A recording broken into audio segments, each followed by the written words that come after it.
भावकी आहे आणि त्यामुळे या तिन्ही गावांचा जिव्हाळ्याचा आहे, नातेसंबंध आहे आणि आमच्या पूर्वजांपासून ही तीन गावची भावकी आहे. हाकेच्या अंतरावर असलेली ही गाव आहेत.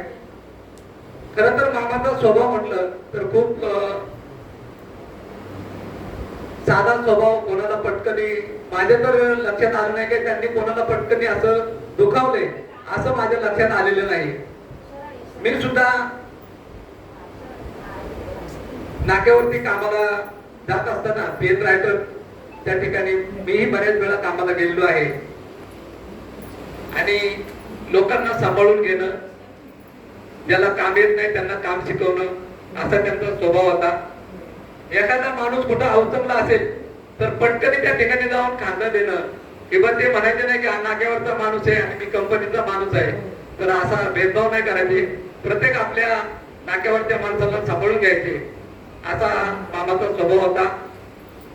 प्रत्येकाचं जसं झाडाचं पान गळतं तसं प्रत्येकाचं वय झाल्यानंतर प्रत्येकाला जाणत आहे. या दुःखामधून कोणीही चुकलेलं नाही.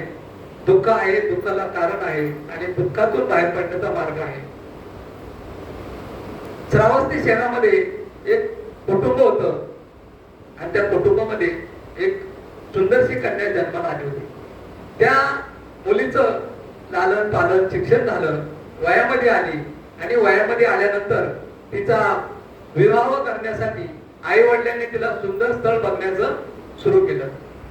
स्थळ बघत असताना त्या मुलीचं त्या घरामध्ये जो नोकर होता त्या नोकरावरती प्रेम दंड होतं आणि मग त्या मुलीने सांगितलं, अहो ऐकलं का, माझे आई बाबा माझं लग्न करू इच्छितात, मग आपण काय करायचं? हा प्रश्न त्याला केल्यानंतर त्या दोघांनी विचार केला आणि मग ते दोघ जण घरात न सांगता निघून गेलं. दुःख कसं असते बघा, एक 5 मिनिटं तुम्हाला. ते दोघं निघून गेले, पळून गेले, दूरवर जाऊन लग्न केलं. लग्न केल्यानंतर कालांतराने त्या मुलीला दिवस गेल्याने तिला पहिली आठवण झाली आपल्या आई. ही मुलीची सख्या असते, मैत्रीण असते आणि ज्या काही तिच्या जीवनामध्ये घडामोडी होत असतात त्या पहिल्या आईला सांगते आणि नंतर वडिलांना सांगते. आता आईची आठवण झाली, माहेरची आठवण झाली आणि ती म्हटली, अहो माझं पहिलं बाळपण आहे, मला माझ्या आईकडे घेऊन चला, माझ्या आईची मला आठवण येते आणि मग माहेरी मला नेला तर बरं होईल. त्याने तिला सांगितलं, आपण सगळ्यांच्या मनाच्या विरुद्ध लग्न केलंय आणि त्या घरामध्ये आपल्याला घेतीलच का, अशी त्याने शंका निर्माण केली. तो म्हणाला, नको, आपण त्या ठिकाणी नाही गेलं तर बरं आहे. आणि हे सांगून तिथं सांत्वन केलं, तिला समजावलं आणि या कामाला निघून गेला. कामाला निघून गेल्याच्या नंतर तिने पिशवी भरली, आजूबाजूवाल्याला सांगितलं की मी माहेरी जाते, माझे पती आले तर सांगा. हा घरी आला तर बघतो त्या घराला कडी आहे. आजूबाजूवाल्यांना विचारलं तर ते म्हटले तुमची पत्नी माहेरी गेली. आणि मग हा क्षणाचाही विलंब न लावता ज्या मार्गाने ती गेली त्या मार्गाने तो पळू लागला, धावू लागला. रस्त्यामध्ये त्यांची भेट झाली आणि तिला समजवलं आणि पुन्हा तिला घरी घेऊन आला. घरी आल्यानंतर तिला तिचे दिवस भरल्यानंतर सुंदर मुलाला तिने जन्म दिला आणि पुन्हा त्यांचा संसार सुरू झाला. संसार सुरू झाल्यानंतर 1 वर्ष, 2 वर्ष, 3 वर्ष गेले आणि पुन्हा तिला दिवस गेले आणि परत तिला आईची आठवण झाली. आईची आठवण झाल्यानंतर तिने परत विचारलं, अहो पहिल्या बाळणपणाला नाही, ह्या बाळणपणाला तरी घेऊन चला.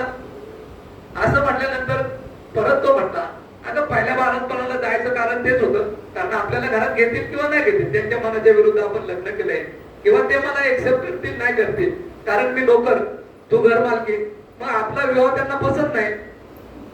तरी कामाला तो निघून गेल्यानंतर तरी तिने बाळाला घेतलं, पिशवी घेतली आणि परत ती माहेरी गेली आणि बाजूवाल्यांना सांगितले की माझे पती आले तर त्यांना सांगा की मी माहेरी गेली. त्यांनी घरामध्ये बघितलं, लहान बाळ नाही, दरवाजाला कडी आहे. बाजूवाल्यांना विचारलं, त्यांनी सांगितलं की तुमची पत्नी माहेरी गेली. आणि मग ताबडतोब त्याच्या सासरी जाण्याचा जो रस्ता आहे तो शोधू लागला. जाता जाता त्यांची भेट झाली, पण ह्या वेळेचे दिवस जरा वेगळे होते, कठीण होते आणि हा पावसाळ्याचा दिवस असल्यामुळे आभाळ भरून आलं होतं, वारा वाहत होता आणि ढगामधून विजा चमकत होत्या आणि ज्या ठिकाणी पोहोचले होते त्या ठिकाणून घरी येणं पण त्यांना शक्य नव्हतं, कारण खूप लांबचा प्रवास होता, अंधार पडला होता आणि अशामध्ये आभाळ गळू लागलं, पावसाचे थेंब पडू लागले, सोसाट्याचा वारा वाहू लागला आणि तिच्या पोटामध्ये प्रस्तुती वेदना सुरू झाल्या. अशामध्ये ती आई ग म्हणती आणि पटकनी खाली बसली. अहो, माझ्या डोक्यावरती काही निवारा कराल का, असे म्हणून तिने त्याला विनंती केली. असं म्हटल्यानंतर ताबडतोब अंधारामध्ये आजूबाजूला तो गवत पाना पाचोळा शोधू लागला आणि जवळच गेल्यानंतर त्याला खूप गवत दिसतं आणि ते गवत तो झपझप कापू लागला. अशामध्ये त्या वारुळामध्ये सर्प होता आणि त्या सर्पाने त्याला दंश केला. बघा दुःख कसा, सर्पाने दंश केला. नाग असल्यामुळं त्यांनी पाणीही न मागितलं आणि मागितलं तरी असेल तर कोण आहे त्या ठिकाणी, अंधार होता. काळोखामध्ये ओरडला, किंचाळला आणि तो गतप्राप्त झाला. या ठिकाणी तिला प्रस्तुती वेदना सुरू होत्या. तिने बाळाला जन्म दिला. नवजात बाळाला तिने बाळोत्यामध्ये गुंडळलं आणि त्या बाळाला घेऊन दुसऱ्याही बाळाला घेऊन कशी तरी रात्र कंटली आणि सकाळ झाली. थोडं थोडं दिसू लागली. ती म्हणाली, विचार केला, माझे पती रात्री माझ्या डोक्यावरती काहीतरी निवारा करण्यासाठी गेले, ते आले नाही, म्हणून ती थोडी अंतरावर गेली आणि जाऊन बघते तर काय, तिचा पती त्या ठिकाणी गतप्राण झालेला दिसला. हाय, हळहळली, किती मी वेडी आहे, माझ्यासाठी माझ्या नवऱ्याला मी गमावलं, माझ्यासारखी दुर्दैवी बाई अशी कोण नसेल, अशी म्हणून ती रडू लागली. कसं तरी त्या बाळाला कडावर घेतलं, एकाला बाळावत्यात गुंडाळून हातात घेतलं आणि त्या जंगलाच्या बाहेर ती पडली. बाहेर पडली तर बघते काय, दूध झडपतो भरून अशी नदी वाहत होती. श्रावस्ती शहरामध्ये जायचं असेल ती नदी पलीकडे जायचं असतं.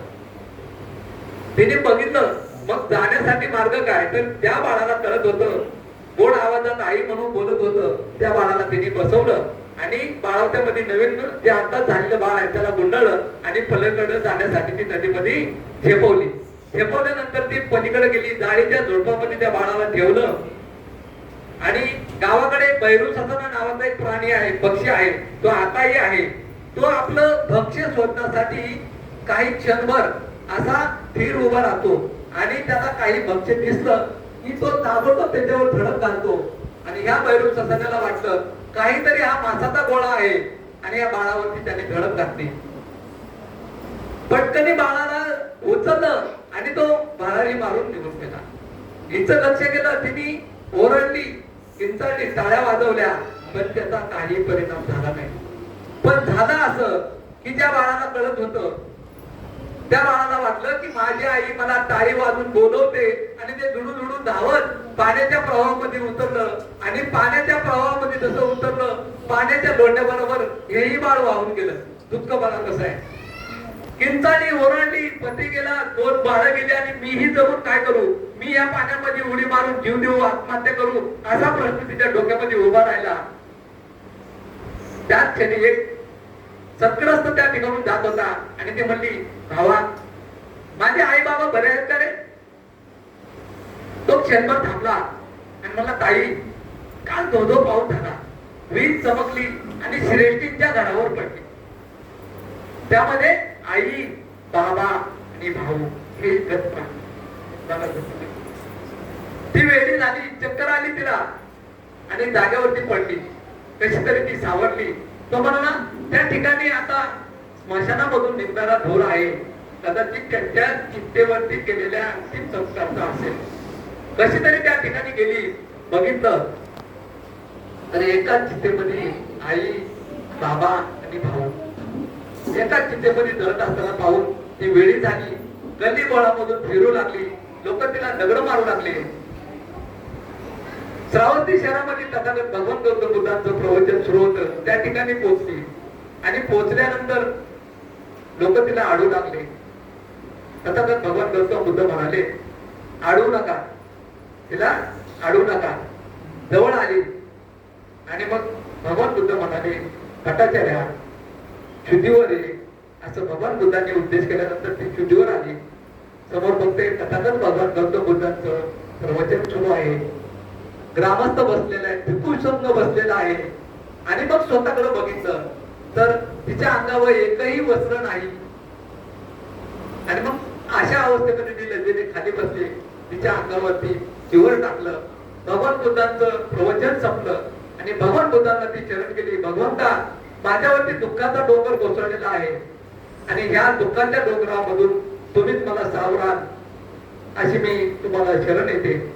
आणि मग भगवान बुद्धांनी तिला सांगितलं, पतांजल्या, जगामध्ये आज दुःख आहे, दुःखाला कारण आहे आणि दुःखातून मुक्त होण्यासाठी मार्ग आहे.